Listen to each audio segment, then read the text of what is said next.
Hello ladies and gentlemen, mambo vipi? Karibuni tena kwenye series zako pendwa kabisa za Encryptus Diaries. Na leo tuko episode namba 11. Kama ilivyo kawaida yetu, tunajitahidi kuweza kukutana na wadau tofauti ambao wamekuwa kwenye biashara hii kwa muda mrefu ili tuweze kushare experience kule walikotoka na ilikuwaje mpaka wakakutana na Encryptus.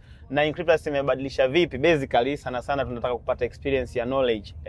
Hatuwezi tukasema mtu tutajie ametengeneza kiasi gani kwa sababu that is too personal, lakini experience in terms of kushare, kuweza kujua kama ulimwengu wa ujasiriamali wa njia ya kidigitali hasa kwa kutumia sarafu digitali yani cryptocurrency, kama je unaweza kukusaidia kuwa mjasiriamali ambaye uko profitable kabisa na nini ambacho unahitajika kukifanya. Tutakuwa na mgeni wetu Mr. Furthermore. Karibu sana. Asante sana. Ingependeza kama ungejitambulisha kwa ufupi sana kabla hujaanza maswali yetu ambayo tuko curious kujua kutoka kwako. Sawa. Mimi majina yangu naitwa Japhet Mwandemo, lakini jina la kufahamika sana ni Furthermore.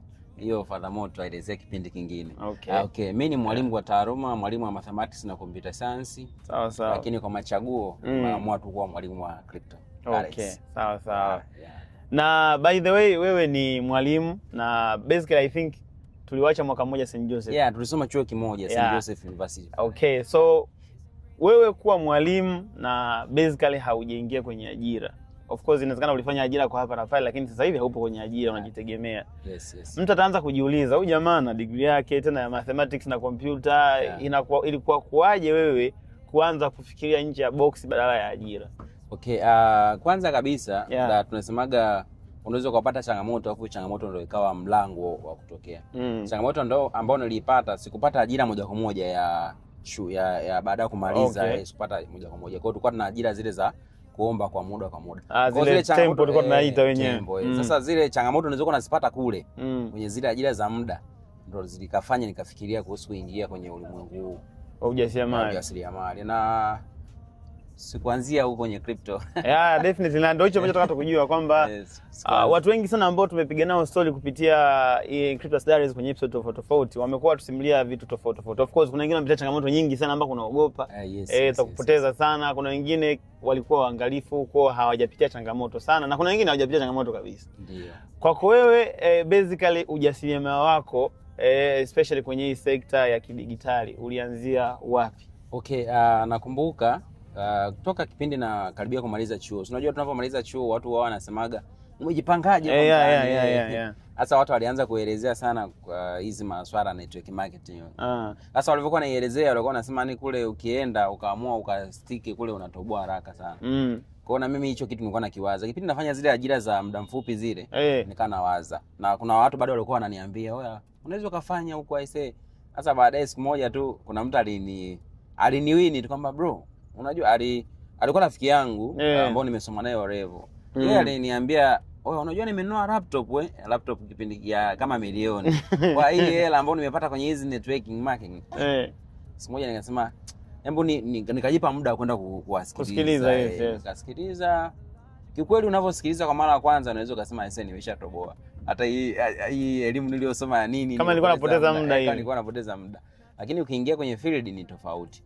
Kwa hiyo nikaingia, nikaanza kupush. Haikuwa rahisi, ni ngumu sana. Ukiangalia kule kwenye bidhaa huwezi kupata pesa mpaka uuze.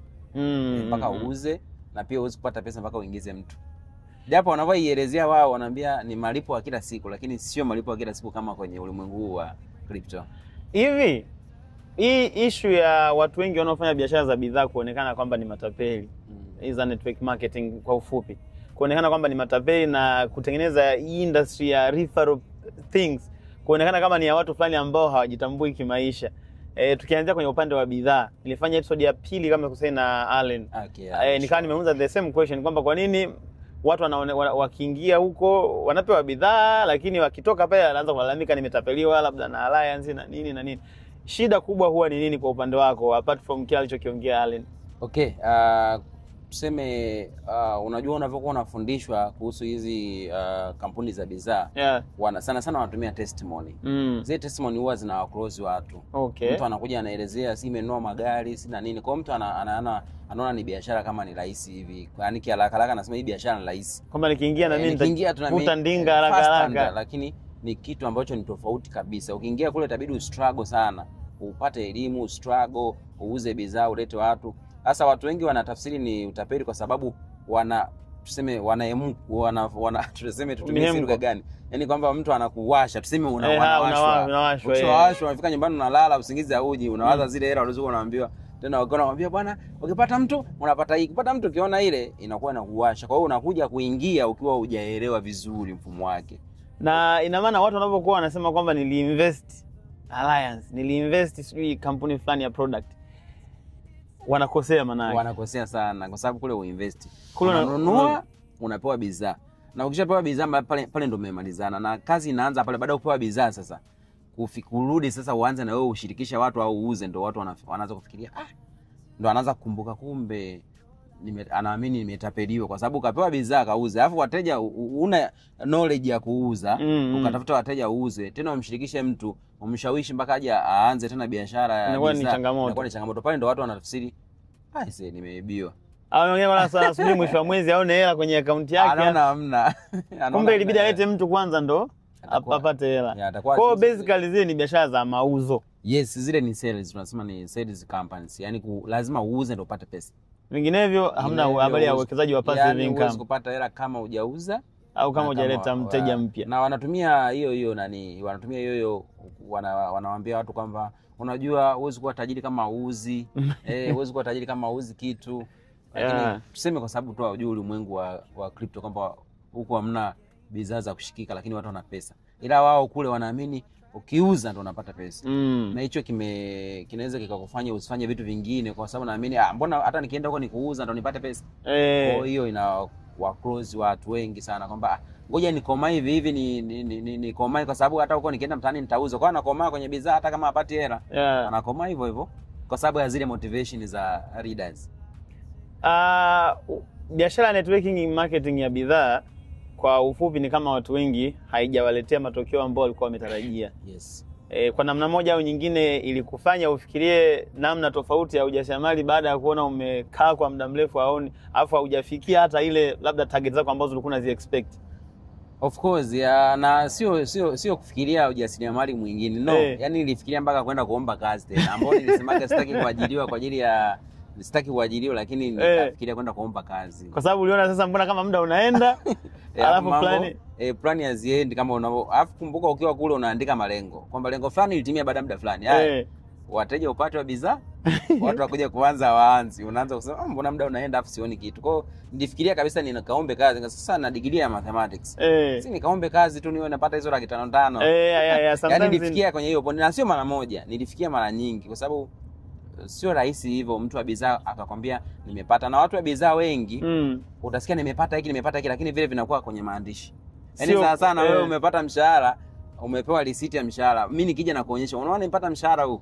Na kuonyesha unaona nimepata mshahara ile kama bank statement tuseme. Lakini nilishatumia hela, sina hata 100. Hiyo kweli ni changamoto. Na basically nadhani hiyo ni changamoto kubwa sana especially watu wanapokuwa wanakuja. Sisi ambao tuna shida za kipato mara nyingi huwa tunafanya maamuzi kwa hisia. Yaani mtu akisema nimepata hivi, wewe huwezi kureason kwamba ameipata kwa muda gani na ameipataje na ugumu wake ukoje, changamoto ziko wapi. Unakuwa ufikiri hicho kitu. By the way, kuna changamoto kubwa sana ambayo inawapata wengi waliotoka kwenye bidhaa, wakishindwa wanahamia kwenye ulimwengu ambao unaitwa wa crypto online. Sasa hapa ndo kuna changamoto kubwa sana. Watu wengi nao wakiingia huko wanaingia na miemko ile wanajikuta wanaingia kwenye scam na wanapigwa. Na watu wengi ambao tumefanya nao episodes wametuelezea kwamba wakiwa yani wametupa stories za kupigwa mara nyingi sana. Kwa upande wako wewe vipi, haukuwahi kukutana na changamoto ya namna hiyo? Kwanza ngoja tuanzie hapa. Kwa sababu hatujatoka, ngoja tunitoke moja kwa moja kwenye upande wa bidhaa kwa sababu tunaingia kwenye upande wa crypto. Kilichofanya nifikirie kwanza kutoka moja kwa moja kule kwenye crypto. Kwanza niliona kwenye bidhaa niliona kwanza ugumu umeanza kutokea wapi? Watu waanzi, wateja wanunui bidhaa, yani kila mtu anataka uze bidhaa. Yani na bidhaa zenyewe ni gharama zikizi kipato cha Tanzania. Alafu sasa mdudu mwingine akaingia kwenye ule kwa sababu watu waliona ni njia ngumu sana kumwambia mtu aje anunue bidhaa, aanze kushirikisha watu si auze. Watu wakaleta mfumo wa yani wa kurahisisha mambo. Mtu anakudanganya kwamba kuna kazi. Alafu unatoka mtu anaweza kutoa hata Kigoma na kupeleka Tunduma huko Mbeya. Yani inakuwa kama ni unasafirisha, wanasemaga usafirishaji wa binadamu haramu. Unatoka kule Tunduma unafika Mbeya unaambiwa kuna kazi, kumbe unaenda kuelekezwa mfumo wa bidhaa. Lakini unatengenezwa kama ni mfumo wa au ndio wale ambao kipindi kile walikuwa unakuta ITV sijui wamekuja mara moja na yes wanakamatwa mara nyingi sio na nini.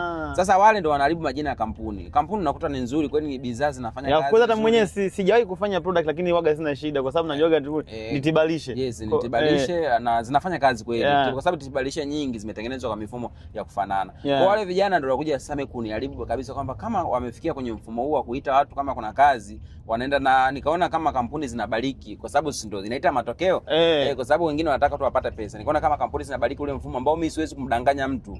Naona kabisa hata ningepata ile hela naona kama sio sawa na hofu kwamba nimepata hela ambayo sio sawa. Kwa wale ndio wakaribu kabisa baada ya kuona wale wameingia wale vijana wa Matrix kwenye makampuni ya bidhaa mimi ndio nikaamua kuondoka kuingia ulimwengu wa crypto. Sasa uliuliza swali kwamba vipi kuhusu kupigwa. Kweli si kuingia nikaanza kuenjoy kama nilivyokuwa in cryptos nianza kupoteza tulianza kudanganywa unaambiwa hela zako unaweka tu mara kuna robot anakutradia mara umeelewa yani vikaa vitu vingi. Kwa hiyo nilianza kupoteza na nakumbuka nilipoanza kupoteza ile hasira iliyokuja nilipokuwa nachekwa na kule nilikotoka kule kampuni X ambako nilitoka kwenye makampuni ya bidhaa wakaanza kunicheka kwamba jamaa wanajifanya wanajua wanaenda umeona wanapoteza umesikia imeenda sijui nani. Kwa ile kama kila kampuni ukipata inaenda sasa ile ilinipa hasira sana nikasema nitapata kitu sahihi lini sasa nitulie kwa sababu watu kweli wanatengeneza pesa kwenye ulimwengu huu lakini watu wanakuja kichwa kwa sababu umetoka kule kampuni za bidhaa tuna elimu ya crypto tukija huko unaingia kwenye trap ya kupigwa. Ni kweli. Kuona mimi nilianzia huko kabla sijakutana na Cryptos nianzie huko kupigwa nilipoteza sehemu nyingi siwezi kumention sehemu zote. Katika kupoteza kwako pia ulivyo kwa sababu tumetoka kwenye bidhaa disappointment ilikuwa kubwa ukaja kwenye online huko nako ukaanza yani ukapokelewa na disappointment. Yes. Ilikukata moto kabisa au ukasema no bado kuna nafasi ipo? Ilinikata moto lakini kuna mtu aliniambia ni rafiki yangu anaitwa Allen. Sasa Allen aliniambia kwa sababu tulikuwa tupo wote nadhani sehemu nyingi hata tulipotoka kule na kampuni X tulikuwa wote na huko tukawa tumeingia pamoja na kiongozi wangu Allen. Aliniambia kwamba tunapotaka tusipigwe tutafute watu watufundishe. Tutafute watu watufundishe tunawalipa. Alafu watu wakawa wanasema mkiwafundisha pia wanaweza wakawatradia sina nini. Mambo ya forex sasa tukafikiria yani nilikata tamaa mpaka nasema basi tutoe tu hela tumpe mtu atufundishe na atakuwa anatusaidia kufanyaje. Sasa hapo mlikuwa kwenye kitu ndio survival mode. Maana hapo tunaona kama hamna namna. Maana tulikuwa tunafikiria kurudi kule kwenye bidhaa tulisema siwezi kurudi labda niende nikaombe kazi nifanye kazi kutokana na taaluma yangu. Nataka niingie kwenye ulimwengu lakini sasa nafanyaje? Tukafikia kipindi kwamba hebu tumtafute mtu atufundishe awe na tradia lakini kumbe tulikuwa tunapotea. By the way wakati tunakutana na nyinyi siku ya kwanza nilikutana na kwanza alikuwa Allen na Madam Beatrice the second day ndio nikakutana na nyinyi. Yes. Seriously siku kwanza nafundisha wakati nimemaliza kufundisha session na Allen nikawa nimeona kwamba kuna kipengele kikubwa sana kinachoitwa uelewa ambacho kitahitajika sana na somehow kwa sababu mimi nilikuwa nadhani story nyingi tumepiga kuhusiana na networkers jinsi ambavyo wanakuwa wana misbehave nikawa sina interest sana kufanya kazi na networkers. Yes. Wakati wewe umekutana na mimi kwa mara ya kwanza nakumbuka tulikuwa tunafanya session pale ukasema kwamba mwanangu kiukweli hapa tulikuwa kuna kampuni kama 3 tunaenda kusikiliza 2 I don't know sikumbuke vizuri. Ila baada ya hili somo mimi hata kule siendi nataka tu nianze. Nikawa nasema huyu jamaa anaongea manetwork aliyo kuwashana. Nikasema huyu ameelewa kweli au ameamua kuniwasha. Ni kitu gani ambacho kilikugusa pale mpaka wewe ukafika sasa ukaona kwamba bwana hapa. Ni kweli kipindi nakuja baada ya Allen nilikuwa amesikiliza zile siku 2 za nyuma kipindi anakuja kuonana na mimi kwanza nilikuwa nataka nielezee lakini yeye akaniambia msubiri mwalimu yani alikuwa ananikipa kwa sababu nilikuwa natafutwa na watu wengi walikuwa najua hao wametoka kupoteza kwao wapo kwa anatafuta kitu cha kufanya kwa hiyo tukana natafutwa na watu wengi njoo sikilize hiki njoo sikilize hiki kwa sababu na ulimwengu wa crypto nilikuwa nimeshaamua kuhamia huko kwa hiyo nikana naambiwa na watu wengi na siku nakuja sasa kuonana na wewe nilikuwa nataka niondoke kabla ila Allen akaniambia subiri mwalimu mpaka ukafika. Siku nilichelewa kufika nakumbuka. Ulipofika ukaanza kufundisha. Kitu ambacho kilinifanya mimi nibaki nilivyoangalia ule upande wa IBO zile commission kwa sababu mimi nilishafanya makampuni ya bidhaa ya network na tayari nina uzoefu wa muda mrefu zaidi ya miaka 6 kwenye networking za bidhaa. Kwa hiyo nilivyoona kile kipengele cha IBO zile commissions zile nikasema nini kitu kufanya lakini kuna kitu kimoja ambacho kilifanya nisifikirie kwenda, nilialika mtu. Nilimwalika mtu. Abdul I remember. Sasa Abdul ni mtu ambaye nilikuwa naye sehemu nyingi na alisema ukipata kitu kizuri niambie. Sasa mimi siku hiyo nilivyoalikwa nikabidi nimwambie Abdul, sasa nimepata hicho kitu, twende tukasikilize.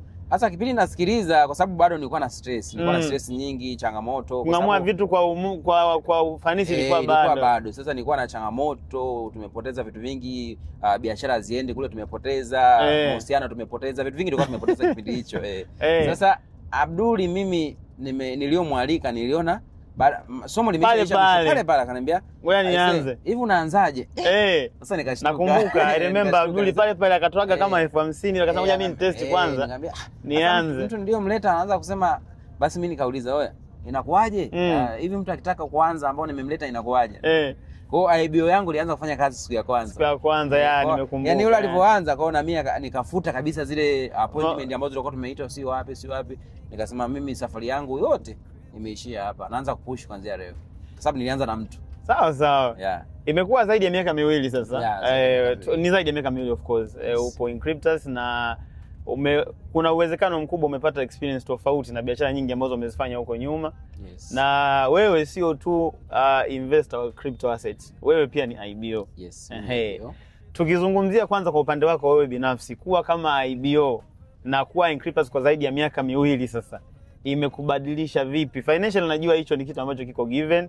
Tunazungumzia mindset, kimtazamo, amani ya maamuzi yako, unavyoongea na mtu biashara, imekubadilisha vipi wewe? Aisee, ukweli nikilinganisha na experience za huko nyuma tulivyokuwa tunafanya hizo biashara za nyuma, kwa kweli Encryptus zimenibadilisha kifikra tu karibia 100. Karibia 100. Yaani nimebadilika kabisa. Kwa sababu kule nyuma tulikuwa tuna namna tofauti ya kufundisha, tunatafuta tofauti kufanya mtu aamue. Lakini hivyo kukutana na Encryptus, kwanza Encryptus wao wanalazimisha mtu upate kwanza elimu. Ndio. Upate kwanza elimu ili uweze kuelewa. Hamna uharaka wa kutaka uanze kufanya. Wanataka kwanza upate elimu. Kwa hiyo kitu na mimi nilikutana nacho. Yaani nilikuwa natamani hata siku ya kwanza nilivyoelewa tu nianze kufundisha na mimi, lakini ukaniambia relax. Anza kwanza kujifunza. Kwa hiyo nikaanza kujifunza, na pia si huko nyuma tulikuwa tuna utaratibu, unakuta mtu kwa mfano kwenye kampuni za bidhaa mtu anakuja kuanza na package ya 500 tu mnapost kwenye status welcome Anthony, sisi nimeshika hela, umeelewa? Sasa huku nikaambiwa huku hamna hivyo. Sasa nikaanza kuwaza watu wataanzaje.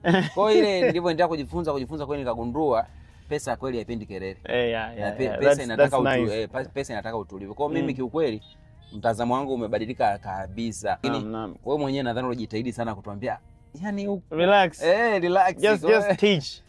Nadhani kisha mtu aamue mwenyewe baada ya kuwa ameelewa. Kwa hiyo mimi na kama mtu yote ataamua kuja kuanza Encryptus, relax, aanze kwanza na elimu.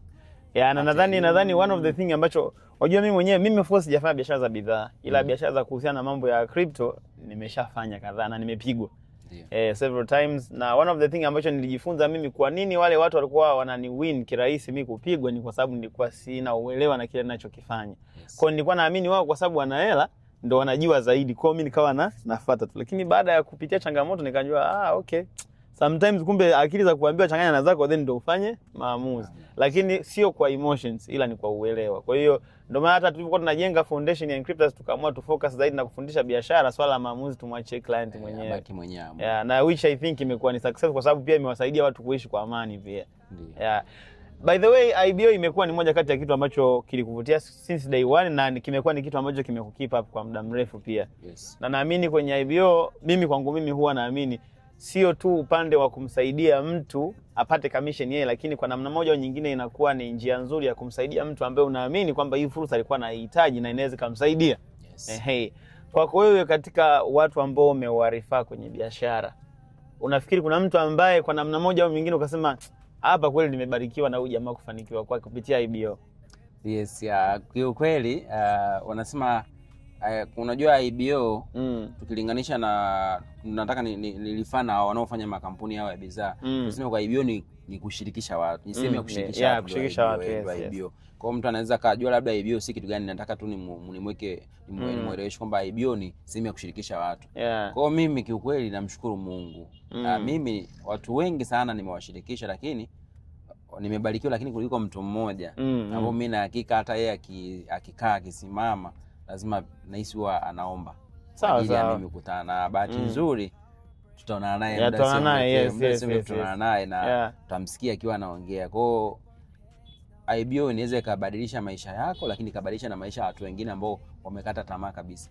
Hata kwenye IBO inaweza kukusaidia pia kupata mtaji.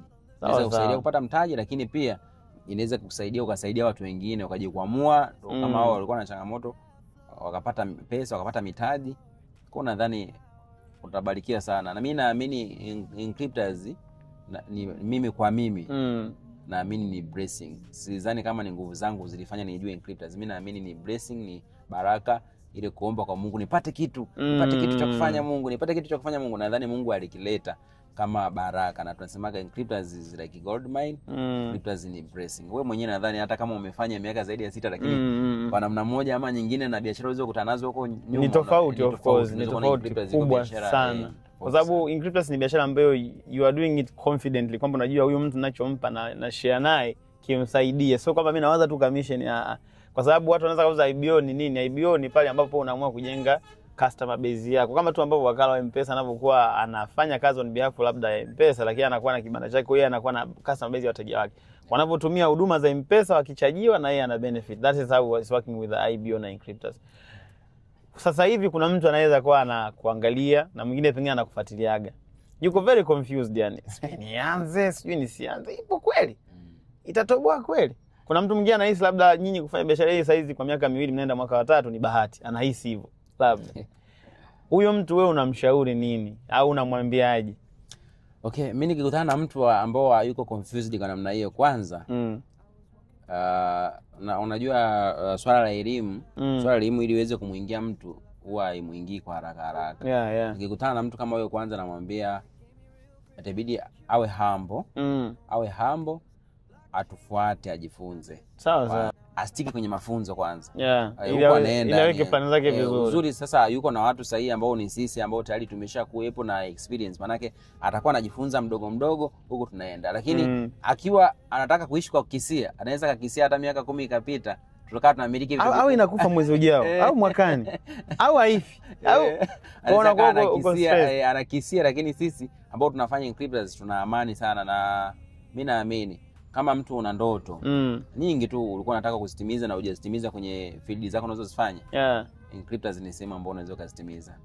Ni sahihi. Unatimiza kabisa, unatimiza tena kwa amani. Sawa.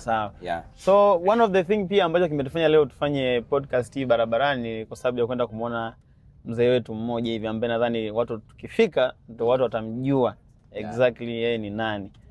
Katika watu ambao wanaweza akaizungumzia vizuri ya IBO, nadhani yule mzee ni mmoja ambaye probably hata kikaa kilala akiamka bado huwa anaona kama anachokiishi ni ndoto.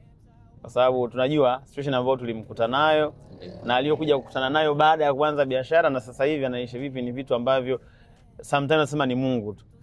Wewe kwa leo kwa sasa hivi ukimkumbuka pastor yule,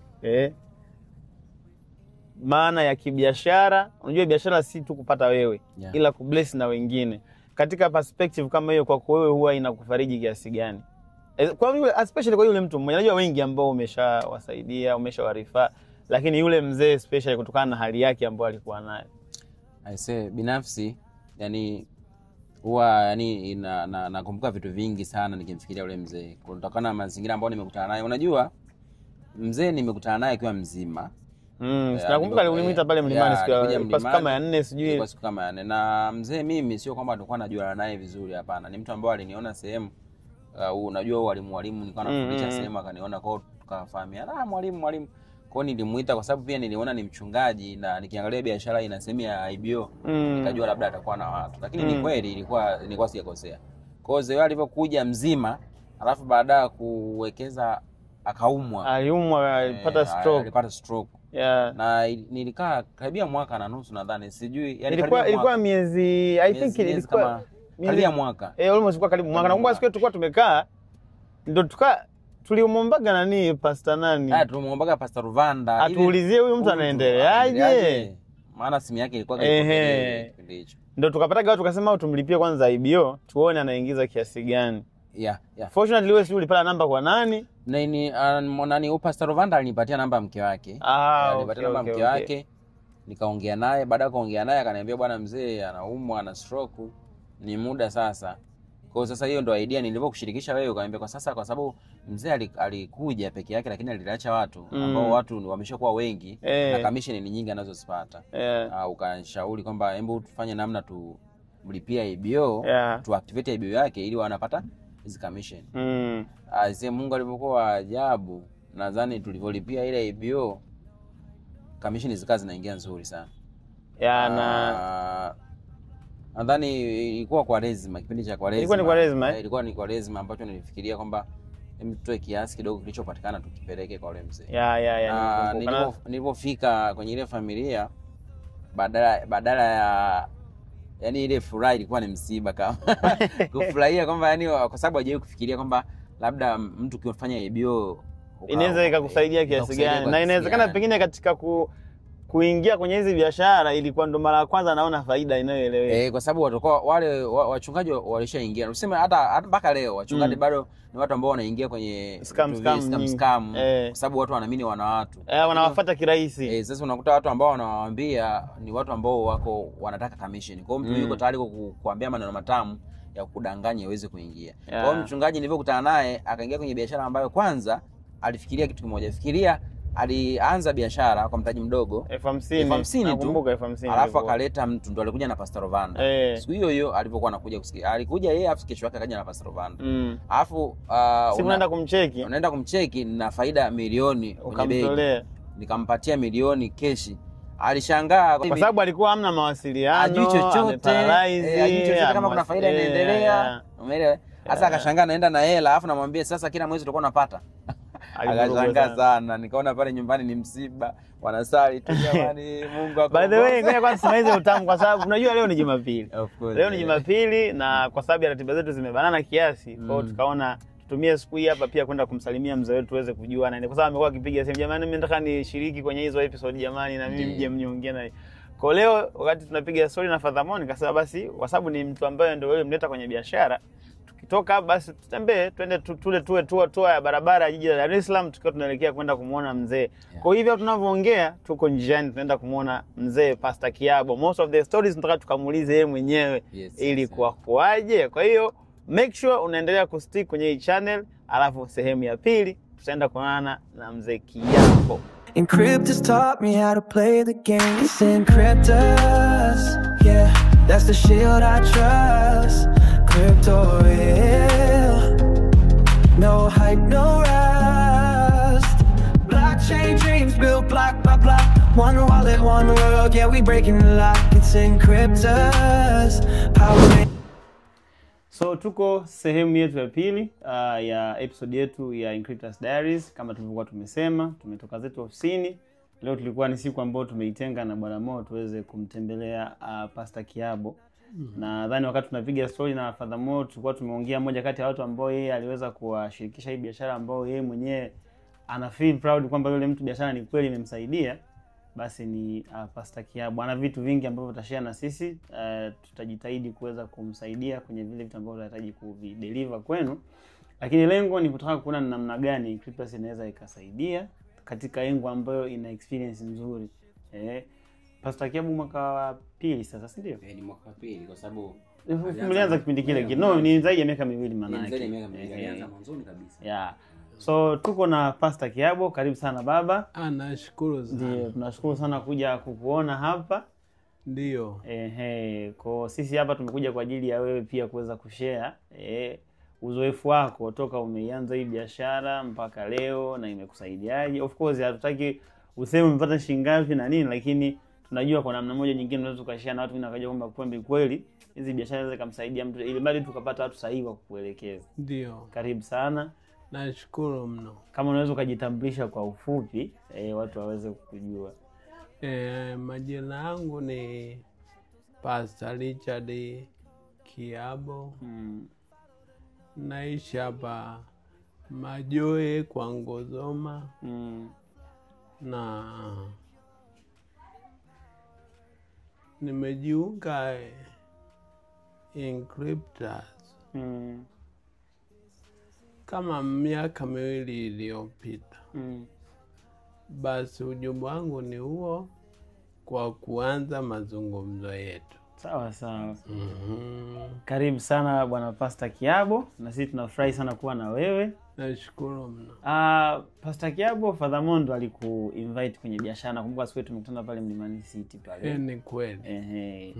Kabla ya kukutana na Father Mo kwenye biashara ya Encryptors, kweli nimewafundisha pale. Kwa namna moja au nyingine ushawahi kufanya biashara tofauti na Encryptors huko nyuma? Nimefanya ndio. Okay. Na matokeo yake? Matokeo ni karibu na zero. Kwa ilikuwa ni kupoteza tu muda mwingi. Nilikuwa napoteza muda. Okay. Na ilikuwa hizo zingine, hayo makampuni mengine, yalikuwa yananifanya nikose hata muda wa kujiandaa kuhubiri, kutembelea watu wa Mungu, kuomba. Lakini tofauti na hii, nina muda mzuri sana. Sawa sawa. Kwa hiyo ni two different things. Sawa sawa. Vitu viwili tofauti kabisa. Father Mo alivyokuwa amekualika pale siku ile kusikiliza darasa Mlimani City. Mlimani City. Kitu gani ambacho kilikuvutia kwa kuanza biashara?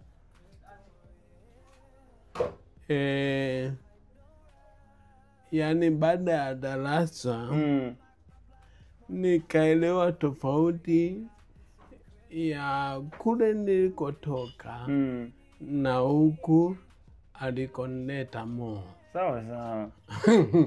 Okay. Ndio tofauti yake hiyo na ule uhakika. Sawa sawa. Kwa sababu huku Encryptor, mimi watu nawaona walioko Encryptors, wale wa viongozi, ni kama malaika. Safi kabisa. Kabisa. Sincerely speaking. I say, mimi nashukuru sana kusikia hivyo. Ndio. Basically sisi leo tumekuja kwako kwa sababu moja kati ya huduma ambazo zipo kwenye White Encryptors ni IBO. Ndio. Na kwa wewe kusema ule ukweli, IBO ndio kitu ambacho kimekusaidia sana. Ndio. Kwa sababu tukiongea tu uhalisia kabisa, kama tulivyosema Pastor Kiabo alikuja siku ile alisikiliza afa kaanza, afa bahati mbaya nadhani baada ya kuanza tu biashara haikuchukua muda ukaugua. Alipata stroke. Sema bahati aliyoipata kipindi anaanza kwanza, yeye aliposikiza tu biashara, kesho yake akaja na mtu mmoja, Pastor Luvanda. Yes. Kipindi wakati umepata ile stroke, ulikumbuka Encryptors au ulikuwa tayari ukasema basi? Nilikuwa na kipindi kama cha mpito hivi, kusikilizia nini kitaendelea. Okay. Siku give up. Na wala yani nilikuwa neutral. Kwamba ulikuwa hauna uhakika wala haukugive up, kwamba kuna kitakachotokea. Sawa sawa. Lakini baada ya muda mfupi tu, ndio maana ninasema viongozi wa Encryptors ni kama malaika. Muda mchache sana likatokea jambo ambalo mimi na mama likatu surprise. Ndio. So surprise yenyewe ambayo unazungumzia bila shaka ndio siku ambayo Father Mo amekuja kukuletea ile faida zako za muda fulani. Unajua kipindi kile tulikuwa tunakutafuta sana, lakini tulikuwa hatupati namba ya kwako wala ya mama. Kwa hiyo tulipokaa siku moja kikao na Mo, nikasema yule mzee kama alimleta Luvanda, basi inawezekana anaingiza faida kubwa kuliko Luvanda. Hebu tujaribu kufanya nini? Tumlipia IBO wake tuone. Kwa hiyo Mo uzuri alikutafuta, akakulipia ile IBO. Baada ya kulipia tukasema hebu tuangalie kwa mwezi mmoja tutakuwa tumeanza kiasi gani. Kwa ile siku aliyokuja maana yake aliona faida imefika kiwango fulani, sasa akasema ngoja nikamsalimia na kumsalimia pia tumpelekee hii hela yake, kwa sababu ile sio hela kwamba tulikutafutia sisi. Sisi tulichokifanya tulikulipia tu ile IBO. Tukaactivate tu ile IBO yako basi ili iweze kutokea faida za ile community yako. Sasa baada ya kuja furthermore kuletea ile amount na wewe ulisema kwamba ulikuwa neutral, hujui kama sawa au hujakata tamaa kabisa, ulijisikiaje na nini kilikuja kwenye familia kama biashara, kwa sababu umesema biashara nyingine zote haukuwahi kupata faida? Jambo la kwanza, mimi ni Msukuma. Okay. Au Mnyamwezi. Sawa. Makabila hayo mtu kulia ni kazi ngumu. Nimeanzia mbali. Kulia ni kazi ngumu. Siku hiyo sikulia akiwepo Mungu. Ulijikaza. Baada ya kuondoka tu ndio tukaanza kulia na mama. Jamani. Lakini niliona sura zao, mimi nikataka kutoa machozi. Nitaka kutoa machozi wanaonyesha. Kwa jambo la ajabu sana. Nikiangalia Mo alivyo bado kijana. Jonathan bado kijana. Ukilinganisha vijana wa Tanzania, nani anaweza beba milioni 1 aipeleke kwa mtu ambaye mmeshaachana siku nyingi? Ni kweli. Ni sawa na kunguru kwa Elia kupeleka nyama kunguru alivyo mlafi. Kwamba inawezekana vipi?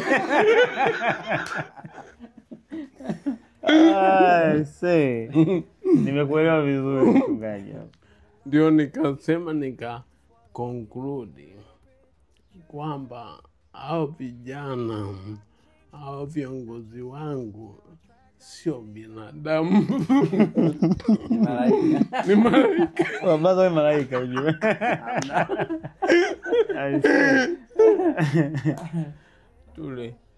Ngoja. Tulifurahi sana. Sawa. Tukamtukuza Mungu na kumwabudu sana. Na ndipo ilipokuja hali ya ile tumaini. Unajua nilikuwa nimelala kabisa. Okay. Siku hiyo mwana kuja ni kujikaza sana. Sasa tunaona Misimbazi.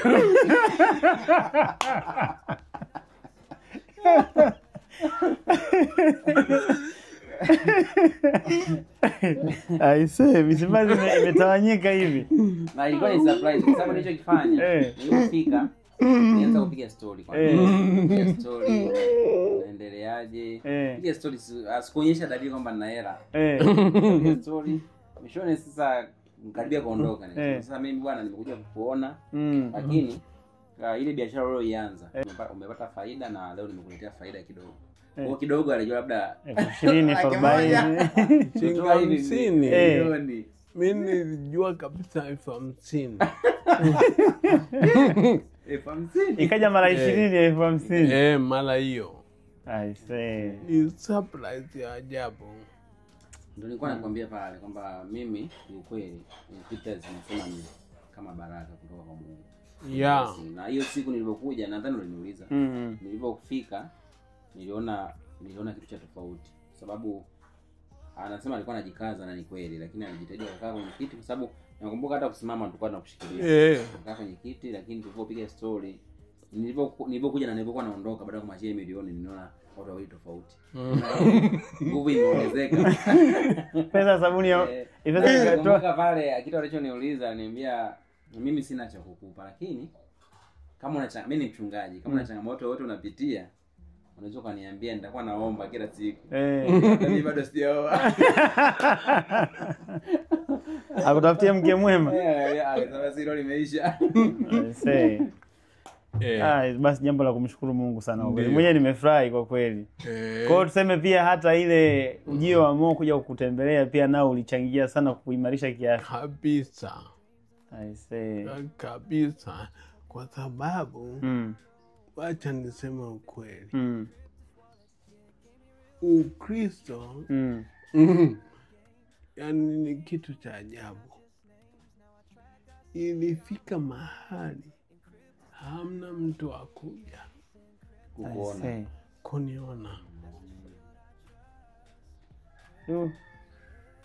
Yani unatengwa, unasuswa, halafu unakuja kumwona kijana mdogo ndio anakuja. Just imagine. Kwa kweli ni jambo ambalo linagusa sana. Ndio hiyo kwanza muda mwingine unajifunza kwamba ukipata shida ndio unajua marafiki wa kweli ni wa kweli. Maana kama Mo ni mtu ambaye mlikuwa hampo na ukaribu kabisa, zaidi ya siku ile biashara kuja kuelekeza basi. Anakuja kipindi ambacho wewe ndio una uhitaji wa hela na anakuletea zaidi ya kiwango ambacho ulikuwa unakihitaji.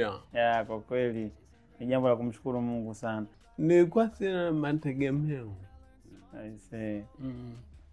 Lakini nimshukuru Mungu kwa 1,000,000 hiyo. Sasa nilichojifunza kwenu, kuna neno moja tu, uaminifu. Sawa. Ndio nijifunza. Watu waelewe Cryptas ni uaminifu.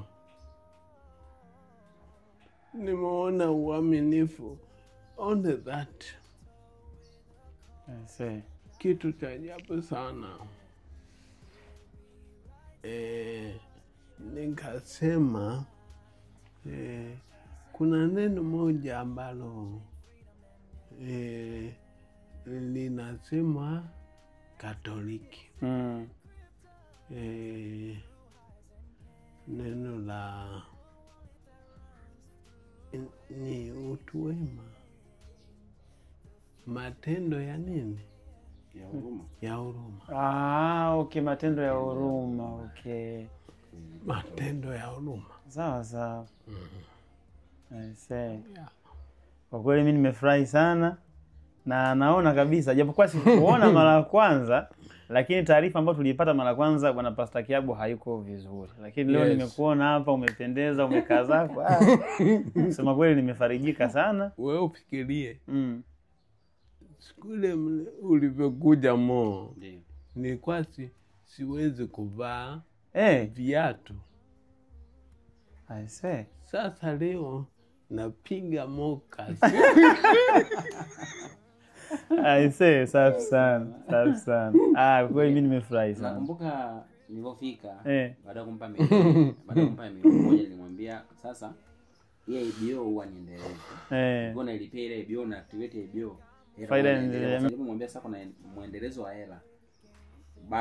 Bado hajaelewa kwa sababu huyu mtu akufanya mafunzo of course alikuja mara moja mara mbili sijui. Kwa nikasema kuna muendelezo, sio hii milioni tu. Hapo faida zako zinaendelea. Nakwambia utashangaa baadaye utaanza kujenga na nyumba yake. Maana yake nyumba yake alikuwa anasema nimeshindwa kujenga kwa sababu nilikosa hela na kuuma huku. Nikamwambia utaona tu hela inaongezeka, baadaye utaweza kujenga. Hakuamini kama kutakuwa kuna muendelezo wa hela nyingine kila mwezi. Alikuwa amini. Nadhani nilipoanza kutumia nadhani ndo kaanza kujua. Ni katiki. Akatiki kabisa.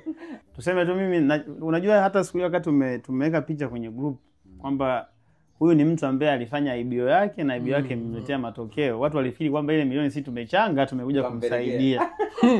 Kumbe sisi ambacho tulikifanya ni kumsaidia kumactivate tu IBO, lakini ile pesa basically ni ya kwako. ile pesa ni ulifanyia kazi wewe mwenyewe.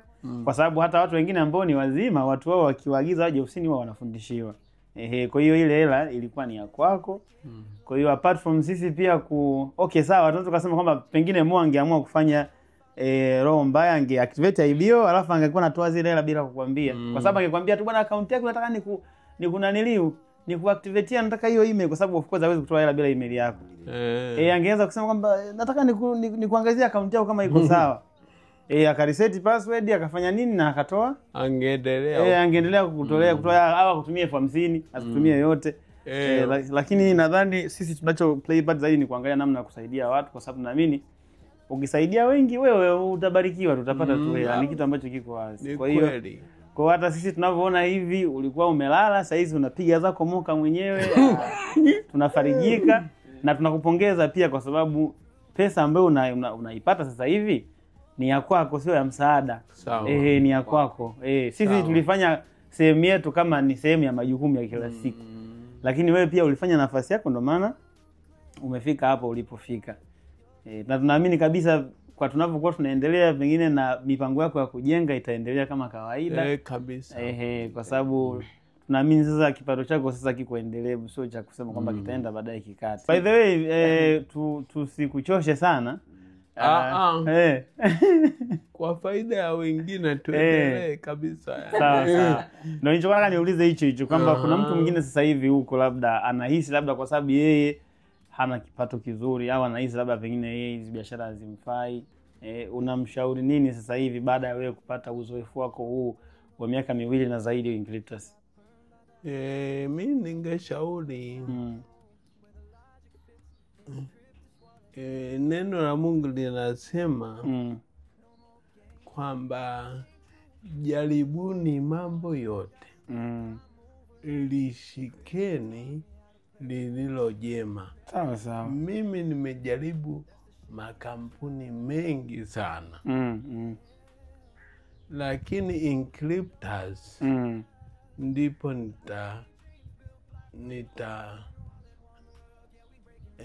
ng'ang'ania. Sawa. Inkryptus ndio nitalalia hapo. Sawa. Nimeona faida. Ndio. Hii nyumba huku juu kwa kuna mabati. Okay. Na tulikuwa kule. Kabox kale kule. Alafu ndio tukaja kwenye kama ungekuja na Mo. Yaani ni ajabu sana. Palikuwa hapakuwa hivi. Hapakuwa hivi. Ilikuwa kipindi cha mvua. Nani uliniambia kwamba hiyo hela nao kupatia ndio umeanza kurekebisha na nyumba? Nimeanzia milioni hiyo. Okay. Nilikuwa pabaya. I see. Hii ni juzi tu amemalizia. Hii nani kupiga hii plaster? Piga plaster na hapa chini. Alikokuja Mo ni tope tupu huku. See. Mbona uko usemi hapa? I see. Alitukuta kwenye kachumba kale. Na actually tulipigia picha pale. Kuna picha. Niliona pale. Tumekaa. I see. Huku kote kukua nje. See. Sasa nimeweka bati. Nimeweka floor. Ndio. Unaona plaster na kesho kama mngeweza kuja. Hapa hamtapakuta hivi. Okay. Mchanga huu. Kesho mtaukuta. Tayari fundi ameshapewa nani kazi yake ya kuja kufanya. Huyo anayefanya huku na master bedroom. Ndio huyo atakuja kesho kumalizia hapa. Alafu tu focus mbele. Hongera sana. Nilimwambia. Nakumbuka nilipokuja niliangalia mazingira aliyo. Mtumishi kwa hiki hicho kianza na hizi faida na uhakika utabadilisha hapo. Akasema kweli. Utabadilisha. Aliyasema akiwa amesimama hapo. Nilikuwa naangalia ile unavyoonekana. sababu niliona kwa sababu unajua ya IBO inakuwa. Ni kweli. Lakini hongera sana kwa kweli. Maana mtu mwingine akisema tulage tu bwana. Anaanza sana, lakini kwa sababu kama mbadilisha hivi aisee, basi lazima tuje tukutembelea tena baada ya miezi kama 6 hivi. Najua utakuwa ushaweka milango na nini. Hii vyuma hivi havikuwepo. Hizi grill nazo mmeweka sasa hivi. Yes. I say. Kwa hela ya kutoka Encryptors. Kuna faida Encryptors. I say faida. Yeah. Mimi niseme kwa kweli tumefurahi sana na na leo ni siku ya Jumapili. Na mimi leo hii bwana nimefurahi kwa kuwa kwa mimi niseme na kupongeza sana kwa hilo na hongera kwa uthubutu pia. Nashukuru. Lakini pia leo mimi mwenyewe nimefurahi. Tuseme sijajua kama ni naniliu ni tusemeje, nilikuwa nataka nisemeje kwamba na mimi bwana nataka nitoe sadaka yangu leo. Mimi nitakuchangia mifuko 20 ya cement. Kuongezea hapo kwa kile ambacho unaendelea kukifanya basi ikuboost pia. Nashukuru, barikiwe. Amin.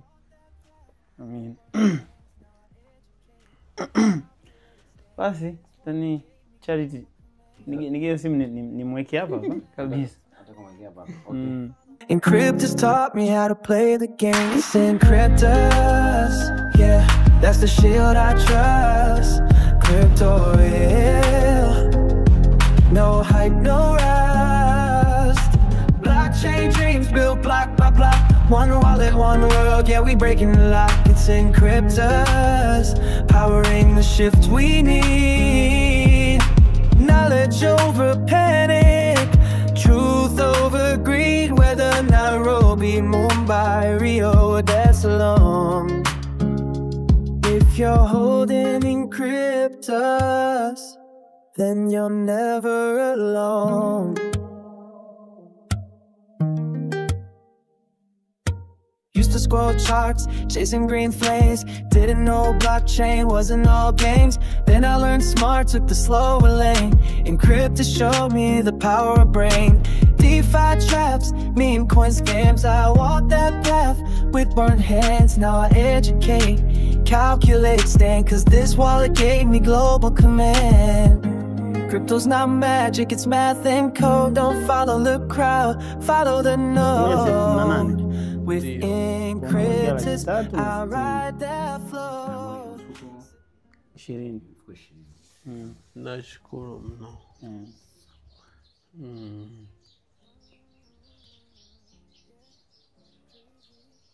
Ni hapa. Mungu awabariki. Amin. Sisi tunashukuru na tumefurahi pia kwa uthubutu wako. Ndio. Inawezekana pia wewe maisha yako pia yakaenda kumsaidia pia mtu mwingine. Ikamsaidia kumpa imani ya maamuzi pia. Kama una kitu kingine cha kuongeza. Okay, mimi nashukuru mchungaji. Leo tumerudi tena, tumerudi tena na leo kidogo tumekuja kwa ajili ya kupiga hizi story, lakini nilichokuahidi kwamba utakuwa unaendelea kupata zile faida na utarekebisha kote huko. Na wewe ni mtu wa kuamini, nadhani kila kitu kitakuwa sawa kama tulivyokuwa tumeongea. Kwa hiyo ushauri kwa watu wengine, kama umekuwa umetufuatilia muda mrefu Encryptors, umekuwa labda ukifuatilia wengine pia hawaamini, yani wanajua tu lakini maneno ya mchungaji labda yanaweza kumbadilisha mtu. Kwa sababu IBO, lengo la IBO ni kwamba ni kumpatia fursa mtu ambaye hana taarifa, labda pengine alikuwa anahitaji kitu kama hicho lakini hajapata taarifa. Kwa hiyo unapomsaidia kumpa taarifa, unampa muda wa kwenda kukiangalia kwamba ni kitu gani hicho, akisoma, akijifunza, akakielewa, basi unaweza kujua pengine ndio sehemu yake ya kubadilishia maisha. Kwa katika watu wote mimi story ya Kiabo imenigusa. Ni kweli. Wengine si wanajiweza bwana. Basi ndugu watazamaji, popote pale ambapo mpo, tumefika mwisho wa conversation yetu ambao tulikuja kumsalimia Pastor Kiabo, na tunaamini kuna vitu ambavyo umejifunza na vitu vingine ambavyo labda ulikuwa haujui kuhusiana na nguvu ambayo IBO iko nayo, lakini naamini leo kwa namna moja au nyingine utakuwa umefaidika na umepata kitu kutoka kwa Pastor Kiabo pamoja na mazungumzo yote ya ujumla ambao tumeanza toka mwanzo mpaka tumefika hapa. Mimi niseme nashukuru sana kwa wote ambao mnaendelea kutufuatilia, msiache kusubscribe, lakini pia msiache kudondosha comment zenu kwa maswali. Lakini pia kumbuka mazungumzo haya yanaitwa kwenu na Encryptors, moja kati ya watu nzuri kabisa ambao ndio hii tunayoitumia kwa mtu yote ambaye anapenda kujenga portfolio za digital assets. Basi Encryptors ni moja kati ya watu ambao tutakurecommend. Kwa hiyo kama una maswali au ukihitaji kujua details, basi tembelea tovuti www.encryptors.com alafu uweze kupata ABC. Lakini kama hauna maarifa kabisa, tuko Ubungo Plaza. Ukifika pale ulizia ofisi za Diena, basi utakutana na walimu, watakuelekeza vitu vingi ambavyo vitakusaidia kufanya maamuzi sahihi. Kama leo Pastor Kiabo ambaye alikuwa anaumwa akawa yuko kitandani hajui anaanzaje, lakini Encryptors imempa tumaini jipya, kama anavyotuambia ameanza kufanya ukarabati wa nyumba yake na nini. Inatia moyo sana kwa kweli. Basi Mwenyezi Mungu awabariki, tuonane tena wakati mwingine. Bye. Encryptors taught me how to play the game. It's Encryptors, yeah, that's the shield I trust. Crypto real, no hype, no rise.